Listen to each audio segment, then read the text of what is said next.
Greetings adventurers, I'm Lorne Gaming, and I'll be your guild advisor for this video. It's April 11th and the dawn of a new update, introducing a bevy of new features, including a plethora of new gacha banners, a new event, a first Rampage quest, and a new type of arena mode, called Record Buster. The first thing you'll likely be looking for is the new gacha banners. The one you'll see first is the Sprouting Devotion Gacha Brisk banner, featuring Aru, Chigusa, and Freya. This is a new type of gacha, called the Step Up Gacha. Here, you can start multi-rolling at step 1 with 200 Iris, rather than the usual 400, and work your way up through the steps with 250, 300, 350, and finally 400 Iris at step 5. With the 5th step, you're guaranteed a 4-star character on the banner. Note that rolling through step 5 costs 1500 Iris, and we can go to step 5 4 times on each step up banner. That's a whopping 6000 Iris if you use all 20 rolls for all 4 guarantees. Yikes.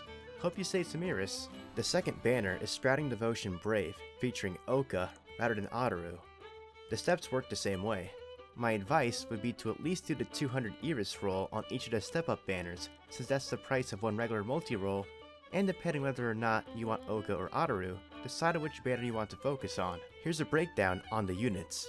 Fushikaden Chigusa is a balanced type character, boasting the Narukami Sakura special skill, which is an Ultra Thunder magic attack with a 30% chance to charm. Her Shunrai Shigure is a single target high level physical attack. Shinobiko Yukidoke is a low level heal to all allies. And Kushimi Tamakagura is a whopping 35% strength buff for 4 turns to all allies. If you already don't have a healer, then she's pretty decent, especially for teams using physical attackers with a 35% strength buff. Her physical attack skill will also hit for a decent amount after that buff. Equip her with a physical weapon to modify her physical attack, since you should be using her special arts gauge on her primary attacker like Sparkle Eyes or Awakening Lafia. Beautiful Admirer Freya is primarily a defensive assist with a somewhat decent strength and magic. Her true usefulness comes in her assist skill, giving sleep resistance and reducing foes' endurance. These values are boosted to 100% sleep resistance and 8% endurance loss when fully limit broken.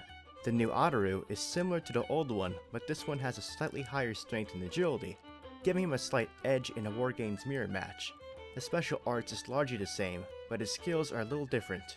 Edge of the Moment is a multi-target mid-level physical attack with a temporary strength boost and inflicts a 15% endurance debuff. Rupture of Annihilation is the same type of attack, but with a 15% chance to slow instead. Finally, his Mighty Power Slash is a single target mid-level attack, with a temporary strength boost with a 30% chance to stun. The main difference between this Aru and the old one is that this one does not have a multi-target high-level physical attack, but always moves at debuffs instead. The older one also sports a counter rate buff. If you don't already have the old Aru, I'd recommend getting this one, as the debuffs will help out your whole party, especially physical attackers that can take advantage of the endurance debuff. And if you already do have an old Aru, do you really need another one that roughly fills the same function?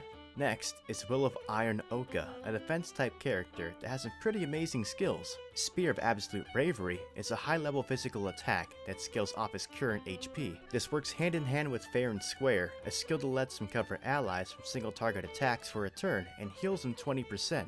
And his last skill, Do or Die Resistance, gives a 20% endurance buff to all allies for 4 turns. Oka is defensive insanity. All his skills work really well together, and his skill set lets him protect allies while he heals himself and hits hard. I definitely recommend trying to get Oka, especially if you don't have a defensive type character already. Actually, get him anyway. Hopefully that gives some insight on what banner to focus on. Besides the step up banners, we also have a rate up banner for Adventurer Anya. Rolling on this banner has an increased chance of the 4-star being Anya, but she's guaranteed on your 5th multi-roll. I really wouldn't consider this unless you really like Anya or already have one and are planning to limit break her. Honestly, your Iris are better spent on the step up banners. Over in Quest, we have a new event, Sprouting Devotion.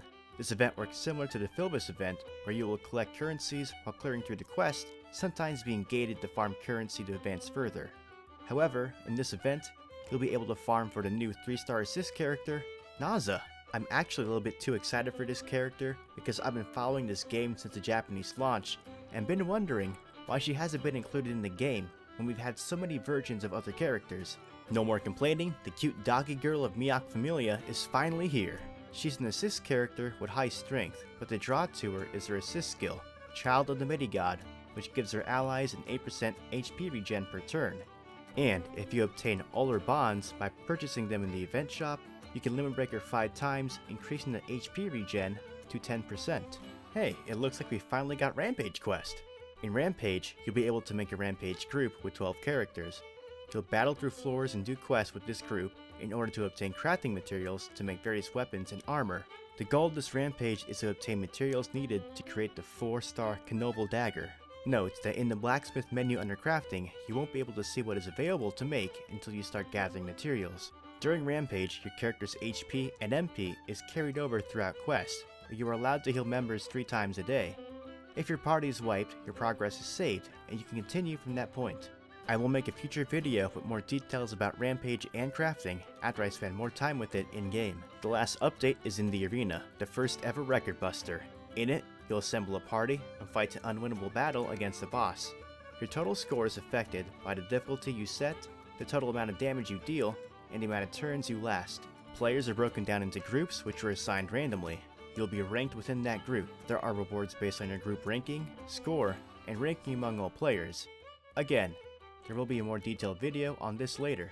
And that is it for my quick overview on the update to DanMemo. I wish everyone luck on the new gacha banners, the new event, crafting weapons to Rampage, and a new record buster. There will definitely be more content to come. If you found this video helpful or informative, please give me a like and subscribe to my channel for more content. To stay updated on what I'm doing, follow me on Twitter, and you can also join my Discord if you have any questions about the game. Continue enjoying your time adventuring in Awario and the dungeon. This is Lorne Gaming, and I'm signing out.